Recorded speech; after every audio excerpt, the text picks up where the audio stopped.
Koala calls. If you're planning a trip to Australia, here are 6 must-visit places when you're in Sydney. Now, while the iconic Sydney Opera House definitely is on the list, we were excited to find some lesser-known gems and stay to the end for a couple of bonus stops. Penny, where are we and what are we doing? You know I need to start with koalas, so the first stop is Koala Park Sanctuary, located just outside of Sydney proper. Now, I'll be the first to admit that this is not the nicest or fanciest of the sanctuaries we visited. Right away, you're greeted with some cheesy fiberglass animals on the roof of the entrance that definitely have seen their better days. And once we entered, a visit in the restroom showed that it was very desperately needing some repairs and updates. Needless to say, as we headed into the park and towards the animals, I was kind of concerned about what I might find. The grounds were quite lush, and we really appreciated how it appeared that the park had been designed around the native trees, and it did not take long to arrive at the koala enclosure. Now, the website has a tab called Shows, and their animal experiences are presentations.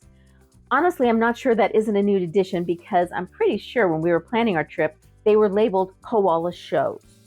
In any event, we had arrived just in time for the last show of the day, although I wasn't quite sure what to expect. Turns out it's an opportunity to enter the enclosure and get up close with the koalas. Now, in New South Wales, it is illegal for non-handlers to touch a koala, let alone hold one. So even though it was a bit disappointing to not be able to give them even a little scratch, it still was a fabulous experience. The koalas seemed very comfortable, and I swear this little furball knew when the camera was on him and would immediately strike a pose. The best part, though, was that at Billabong Zoo, we learned what to look for in a healthy koala, and based on that information, it appeared that these koalas were very well cared for. Once our koala time was over, we headed out to explore the rest of the facility. To be honest, there were lows and highs, and one installation that made us laugh and scratch our heads. We were sad to see how small the enclosure was for the dingoes, with one isolated in what seemed to be a rather small cage. Maybe it was just weird timing on our part. We bought a bag of food to feed the kangaroos, which ended up being a bag of regular hay. They wanted nothing to do with it, and based on how much was dumped on the ground, it definitely is not a favorite. I did appreciate that there is a no people area where they could retreat to get away from petting hands. There were only 2 kangaroos in the enclosure, and one of the 2 was in that space. We did spend some time giving the other kangaroo some nice scratches. On the plus side, they had some beautiful birds, and we saw not 1, but 2 peacocks in their full feather regalia. It was amazing. The thing that made us laugh? The wallaby enclosure with a giant, anatomically correct, a male kangaroo fiberglass statue. It literally was 10 feet tall. Oh, and missing its feet. As we headed out, the exit had a giant fiberglass koala head flanked by more cheesy fiberglass animals. But in all honesty, if funds are limited, I'd much rather they be spent on the animals and not the decor. The next day, we visited St. Andrew's Cathedral, the oldest cathedral in Australia, established in 1858. This is a magnificently beautiful church with amazing stained glass, ornately carved wood altarpieces, and a spectacular organ. It was so amazing that we did an entire video on it, and it's linked below. So after visiting St. Andrews, we headed to Australia's oldest park, Hyde Park. Hyde Park is 40 acres of beautiful mature trees and lush greenery, and has an impressive number of art installations, monuments, and statues. As we wandered through Hyde Park, we literally stumbled upon the ANZAC Memorial, which honors the Australian and New Zealand Army Corps who first fought together during World War I. This is truly one of the most beautiful, meaningful, and touching memorials either of us have ever visited. As with St. Andrews, we did an entire video on our visit, including our walk through Hyde Park, and it's also linked below.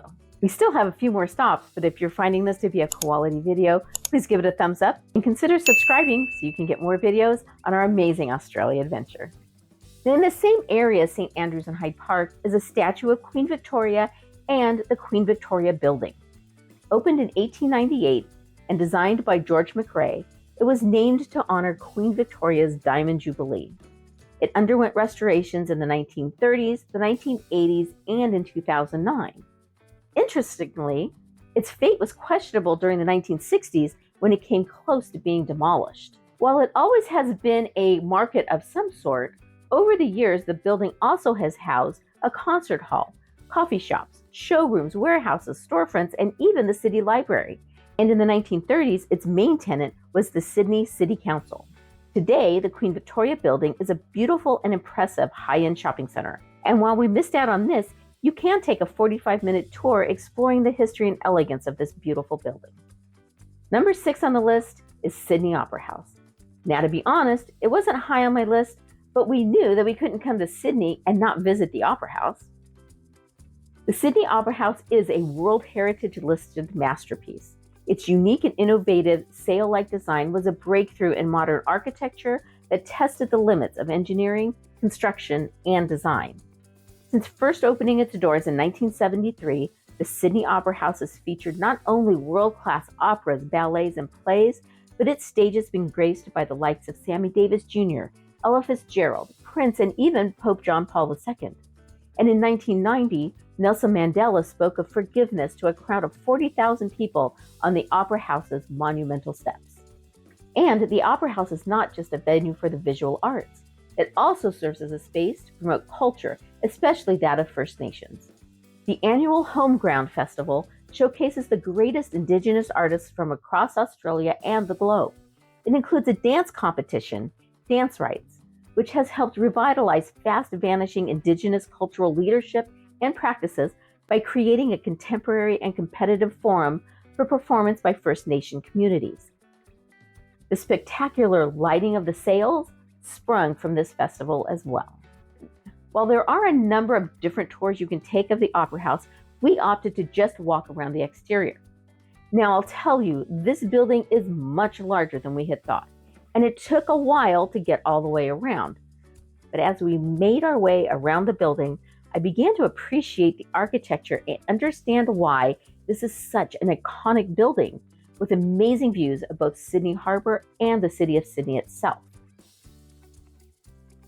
These 6 locations all are must-dos when you're in Sydney, but these 2 bonus stops, a little less off the beaten path and a little less touristy.